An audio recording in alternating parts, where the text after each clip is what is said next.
5वां अध्याय। धुंधुकारी को प्रेत योनि की प्राप्ति और उससे उद्धार। सूत जी कहते हैं, शौनक जी, पिता के वन चले जाने पर एक दिन धुंधुकारी ने अपनी माता को बहुत पीटा और कहा, बता धन कहाँ रखा है, नहीं तो अभी तेरी लुआठी जलती लकड़ी से खबर लूंगा। उसकी इस धमकी से डरकर और पुत्र के उपद्रवों से दुखी होकर वो रात्रि के समय कुएं में जा गिरी और इसी से उसकी मृत्यु हो गई। योगेंद्र गोकर्ण जी तीर्थ यात्रा के लिए निकल गए। उन्हें इन घटनाओं से कोई सुख या दुख नहीं होता था, क्योंकि उनका न कोई मित्र था न शत्रु। धुंधुकारी 5 वेश्याओं के साथ घर में रहने लगा। उनके लिए भोग सामग्री जुटाने की चिंता ने उसकी बुद्धि नष्ट कर दी और वह नाना प्रकार के अत्यंत क्रूर कर्म करने लगा। एक दिन उन कुलटाओं ने उससे बहुत से गहने मांगे।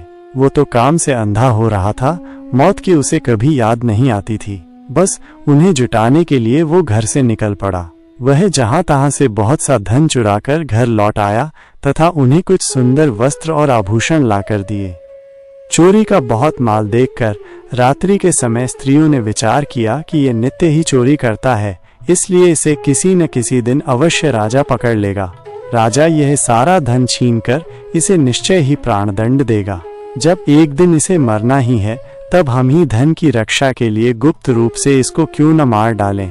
इसे मारकर हम इसका माल मता लेकर जहां कहीं चली जाएंगी। ऐसा निश्चय कर उन्होंने सोए हुए धुंधुकारी को रस्सियों से कस दिया और उसके गले में फांसी लगाकर उसे मारने का प्रयत्न किया। इससे जब वो जल्दी न मरा तो उन्हें बड़ी चिंता हुई। तब उन्होंने उसके मुख पर बहुत से दहकते अंगारे डाले।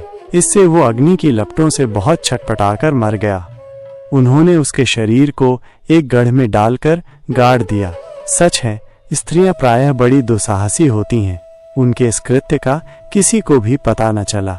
लोगों के पूछने पर कह देती थीं कि हमारे प्रियतम पैसे के लोभ से अब की बार कहीं दूर चले गए हैं, इसी वर्ष के अंदर लौट आएंगे।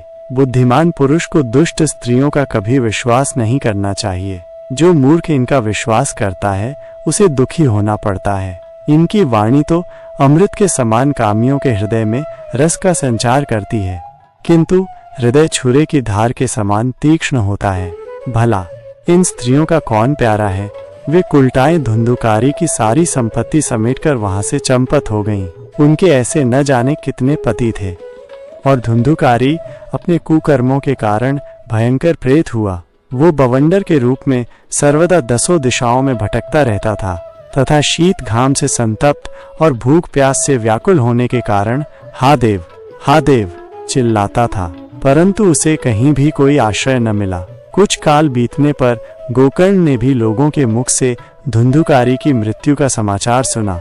तब उसे अनाथ समझकर उन्होंने उसका गया जी में श्राद्ध किया और भी जहां जहां वे जाते थे उसका श्राद्ध अवश्य करते थे। इस प्रकार घूमते घूमते गोकर्ण जी अपने नगर में आए और रात्रि के समय दूसरों की दृष्टि से बचकर सीधे अपने घर के आंगन में सोने के लिए पहुंचे। वहां अपने भाई को सोया देख आधी रात के समय धुंधुकारी ने अपना बड़ा विकट रूप दिखाया। वो कभी भेड़ा, कभी हाथी, कभी भैंसा, कभी इंद्र और कभी अग्नि का रूप धारण करता। अंत में वो मनुष्य के आकार में प्रकट हुआ। ये विपरीत अवस्थाएं देखकर गोकर्ण ने निश्चय किया कि ये कोई दुर्गति को प्राप्त हुआ जीव है। तब उन्होंने उससे धैर्य पूर्वक पूछा। गोकर्ण ने कहा, तू कौन है? रात्रि के समय ऐसे भयानक रूप क्यों दिखा रहा है? तेरी ये दशा कैसे हुई? हमें बता तो सही, तू प्रेत है, पिशाच है अथवा कोई राक्षस है?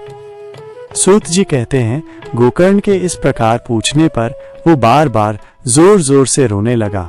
उसमें बोलने की शक्ति नहीं थी, इसलिए उसने केवल संकेत मात्र किया। तब गोकर्ण ने अंजलि में जल लेकर उसे अभिमंत्रित करके उस पर छिड़का। इससे उसके पापों का कुछ शमन हुआ और वो इस प्रकार कहने लगा। प्रेत बोला, मैं तुम्हारा भाई हूँ, मेरा नाम है धुंधुकारी। मैंने अपने ही दोष से अपना ब्राह्मणत्व नष्ट कर दिया। मेरे कुकर्मों की गिनती नहीं की जा सकती। मैं तो महान अज्ञान में चक्कर काट रहा था, इसी से मैंने लोगों की बड़ी हिंसा की। अंत में कुलटा स्त्रियों ने मुझे तड़पा तड़पाकर मार डाला। इसी से अब प्रेत योनि में पड़कर यह दुर्दशा भोग रहा हूँ। अब दैववश कर्मफल का उदय होने से मैं केवल वायु भक्षण करके जी रहा हूँ। भाई, तुम दया के समुद्र हो, अब किसी प्रकार जल्दी ही मुझे इस योनि से छुड़ाओ। गोकर्ण ने धुंधुकारी की सारी बातें सुनी और तब उससे बोले। गोकर्ण ने कहा, भाई मुझे इस बात का बड़ा आश्चर्य है। मैंने तुम्हारे लिए विधि पूर्वक गया जी में पिंड दान किया, फिर भी तुम प्रेत योनि से मुक्त कैसे नहीं हुए? यदि गया श्राद्ध से भी तुम्हारी मुक्ति नहीं हुई, तब इसका और कोई उपाय ही नहीं है। अच्छा, तुम सब बात खोल कर कहो, मुझे अब क्या करना चाहिए? प्रेत ने कहा, मेरी मुक्ति सैकड़ों गया श्राद्ध करने से भी नहीं हो सकती। अब तो तुम इसका कोई और उपाय सोचो। प्रेत की ये बात सुनकर गोकर्ण को बड़ा आश्चर्य हुआ। वे कहने लगे, यदि सैकड़ों गया श्राद्धों से भी तुम्हारी मुक्ति नहीं हो सकती, तब तो तुम्हारी मुक्ति असंभव ही है। अच्छा, अभी तो तुम निर्भय होकर अपने स्थान पर रहो। मैं विचार करके तुम्हारी मुक्ति के लिए कोई दूसरा उपाय करूंगा। गोकर्ण की आज्ञा पाकर धुंधुकारी वहां से अपने स्थान पर चला आया। इधर गोकर्ण ने रात भर विचार किया, तब भी उन्हें कोई उपाय नहीं सूझा। प्रातः काल उनको आया देख लोग प्रेम से उनसे मिलने आए। तब गोकर्ण ने रात में जो कुछ जिस प्रकार हुआ था वो सब उन्हें सुना दिया। उनमें जो लोग विद्वान, योगनिष्ठ, ज्ञानी और वेदज्ञ थे, उन्होंने भी अनेकों शास्त्रों को उलट पलट कर देखा, तो भी उसकी मुक्ति का कोई उपाय न मिला। तब सबने यही निश्चय किया कि इस विषय में सूर्य नारायण जो आज्ञा करें वही करना चाहिए। अतः गोकर्ण ने अपने तपोबल से सूर्य की गति को रोक दिया। उन्होंने स्तुति की, भगवान आप सारे संसार के साक्षी हैं, मैं आपको नमस्कार करता हूँ। आप मुझे कृपा करके धुंधुकारी की मुक्ति का साधन बताइए। गोकर्ण की ये प्रार्थना सुनकर सूर्य देव ने दूर से ही स्पष्ट शब्दों में कहा, श्रीमद् भागवत से मुक्ति हो सकती है, इसलिए तुम उसका सप्ताह पारायण करो। सूर्य का ये धर्ममय वचन वहां सभी ने सुना। तब सबने यही कहा कि प्रयत्न पूर्वक यही करो, है भी ये साधन बहुत सरल। अतः गोकर्ण जी भी तदनुसार निश्चय करके कथा सुनाने के लिए तैयार हो गए। देश और गांवों से अनेकों लोग कथा सुनने के लिए आए। बहुत से लंगड़े, लूले, अंधे, बूढ़े और मंद बुद्धि पुरुष भी अपने पापों की निवृत्ति के उद्देश्य से वहां आ पहुंचे। इस प्रकार वहां इतनी भीड़ हो गई कि उसे देखकर देवताओं को भी आश्चर्य होता था। जब गोकर्ण जी व्यास गद्दी पर बैठकर कथा कहने लगे, तब वो प्रेत भी वहां आ पहुंचा और इधर उधर बैठने के लिए स्थान ढूंढने लगा। इतने में ही उसकी दृष्टि एक सीधे रखे हुए 7 गांठ के बांस पर पड़ी। उसी के नीचे के छिद्र में घुसकर वो कथा सुनने के लिए बैठ गया। वायु रूप होने के कारण वो बाहर कहीं बैठ नहीं सकता था, इसलिए बांस में घुस गया। गोकर्ण जी ने एक वैष्णव ब्राह्मण को मुख्य श्रोता बनाया और प्रथम स्कंध से ही स्पष्ट स्वर में कथा सुनानी आरंभ कर दी। सायंकाल में जब कथा को विश्राम दिया गया, तब एक बड़ी विचित्र बात हुई। वहां सभासदों के देखते देखते उस बांस की एक गांठ तर तर शब्द करती फट गई। इसी प्रकार दूसरे दिन सायंकाल में दूसरी गांठ फटी और तीसरे दिन उसी समय तीसरी। इस प्रकार 7 दिनों में 7 गांठों को फोड़कर धुंधुकारी पवित्र हुआ। 12 स्कंधों के सुनने से वो प्रेत योनि से मुक्त हो गया और दिव्य रूप धारण करके सबके सामने प्रकट हुआ। उसका मेघ के समान श्याम शरीर पीतांबर और तुलसी की मालाओं से सुशोभित था तथा सिर पर मनोहर मुकुट और कानों में कमनीय कुंडल झिलमिला रहे थे। उसने तुरंत अपने भाई गोकर्ण को प्रणाम करके कहा, भाई तुमने कृपा करके मुझे प्रेत योनि की यातनाओं से मुक्त कर दिया। ये प्रेत पीड़ा का नाश करने वाली श्रीमद् भागवत की कथा धन्य है तथा श्री कृष्ण चंद्र के धाम की प्राप्ति कराने वाला इसका सप्ताह पारायण भी धन्य है। जब सप्ताह श्रवण का योग लगता है, तब सब पाप थर्रा उठते हैं कि अब ये भागवत की कथा जल्दी ही हमारा अंत कर देगी। जिस प्रकार आग गीली सूखी छोटी बड़ी सब तरह की लकड़ियों को जला डालती है, उसी प्रकार ये सप्ताह श्रवण मन, वचन और कर्म द्वारा किए हुए नए पुराने छोटे बड़े सभी प्रकार के पापों को भस्म कर देता है। विद्वानों ने देवताओं की सभा में कहा है कि जो लोग इस भारतवर्ष में श्रीमद् भागवत की कथा नहीं सुनते, उनका जन्म वृथा ही है। भला मोह पूर्वक लालन पालन करके यदि इस अनित्य शरीर को हष्ट पुष्ट बना लिया तो भी लाभ क्या? अस्थियां ही इस शरीर के आधार स्तंभ हैं। नस नाड़ी रूप रस्सियों से ये बंधा हुआ है। ऊपर से इस पर मांस और रक्त थोपकर इसे चर्म से मढ़ दिया गया है। इसके प्रत्येक अंग में दुर्गंध आती है, क्योंकि है तो ये मल मूत्र का भांड ही। वृद्धावस्था और शोक के कारण ये परिणाम में दुखमय ही है। रोगों का तो घर ही ठहरा। ये निरंतर किसी न किसी कामना से पीड़ित रहता है, कभी इसकी तृप्ति नहीं होती। इसे धारण किए रहना भी एक भार ही है। इसके रोम रोम में दोष भरे हुए हैं और नष्ट होने में इसे एक क्षण भी नहीं लगता। अंत में यदि इसे गाड़ दिया जाता है तो इसके कीड़े बन जाते हैं, कोई पशु खा जाता है तो ये विष्ठा हो जाता है, और अग्नि में जला दिया जाता है तो भस्म की ढेरी हो जाता है। ये 3 ही इसकी गतियां बताई गई हैं। ऐसे अस्थिर शरीर से मनुष्य अविनाशी फल देने वाला काम क्यों नहीं बना लेता? जो अन्न प्रातः काल पकाया जाता है वो सायंकाल तक बिगड़ जाता है, फिर उसी के रस से पुष्ट हुए शरीर की नित्यता कैसी? इस लोक में सप्ताह श्रवण करने से भगवान की शीघ्र ही प्राप्ति हो सकती है। अतः सब प्रकार के दोषों की निवृत्ति के लिए एकमात्र यही साधन है। जो लोग भागवत की कथा से वंचित हैं वे तो जल में बुलबुले और जीवों में मच्छरों के समान केवल मरने के लिए ही पैदा होते हैं। भला जिसके प्रभाव से जड़ और सूखे हुए बांस की गांठें फट सकती हैं, उस भागवत कथा का श्रवण करने से चित्त की गांठों का खुल जाना कौन बड़ी बात है? सप्ताह श्रवण करने से मनुष्य के हृदय की गांठ खुल जाती है, उसके समस्त संशय छिन्न भिन्न हो जाते हैं और सारे कर्म क्षीण हो जाते हैं। ये भागवत कथा रूप तीर्थ संसार के कीचड़ को धोने में बड़ा ही पटु है। विद्वानों का कथन है कि जब ये हृदय में स्थित हो जाता है तब मनुष्य की मुक्ति निश्चित ही समझनी चाहिए। जिस समय धुंधुकारी ये सब बातें कह रहा था उसके लिए वैकुंठवासी पार्षदों के सहित एक विमान उतरा।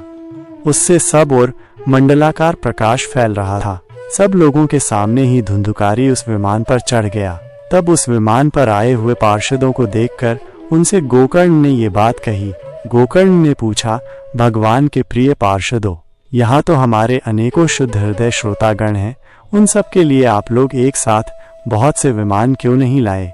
हम देखते हैं कि यहाँ सभी ने समान रूप से कथा सुनी है, फिर फल में इस प्रकार का भेद क्यों हुआ, ये बताइए। भगवान के सेवकों ने कहा, हे मानद, इस फल भेद का कारण इनके श्रवण का भेद ही है।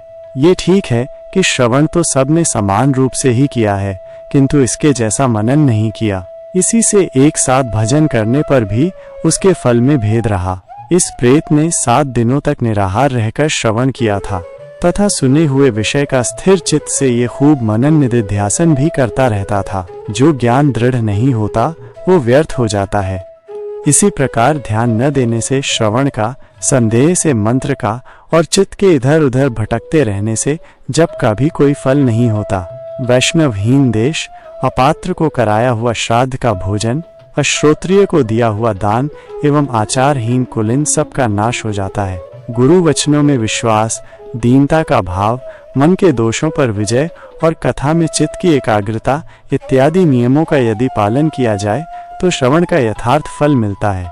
यदि ये श्रोता फिर से श्रीमद् भागवत की कथा सुने तो निश्चय ही सबको वैकुंठ की प्राप्ति होगी। और गोकर्ण जी, आपको तो भगवान स्वयं आकर गोलोक धाम में ले जाएंगे। यों कहकर वे सब पार्षद हरि कीर्तन करते वैकुंठ लोक को चले गए। श्रावण मास में गोकर्ण जी ने फिर उसी प्रकार सप्ताह क्रम से कथा कही और उन श्रोताओं ने उसे फिर सुना। नारद जी, इस कथा की समाप्ति पर जो कुछ हुआ वह सुनिए। वहां भक्तों से भरे हुए विमानों के साथ भगवान प्रकट हुए। सब ओर से खूब जय जयकार और नमस्कार की ध्वनियां होने लगी। भगवान स्वयं हर्षित होकर अपने 5 जन्य शंख की ध्वनि करने लगे और उन्होंने गोकर्ण को हृदय से लगाकर अपने ही समान बना लिया। उन्होंने क्षण भर में ही अन्य सब श्रोताओं को भी मेघ के समान श्याम वर्ण, रेशमी, पीतांबरधारी तथा किरीट और कुंडलादि से विभूषित कर दिया। उस गांव में कुत्ते और चांडाल पर्यंत जितने भी जीव थे वे सभी गोकर्ण जी की कृपा से विमानों पर चढ़ा लिए गए तथा जहां योगीजन जाते हैं उस भगवत धाम में वे भेज दिए गए। इस प्रकार भक्त वत्सल भगवान श्री कृष्ण कथा श्रवण से प्रसन्न होकर गोकर्ण जी को साथ ले अपने ग्वाल बालों के प्रिय गोलोक धाम में चले गए, जिस लोक में सूर्य, चंद्रमा और सिद्धों की भी गति नहीं हो सकती, उसमें वे भागवत श्रवण से चले गए।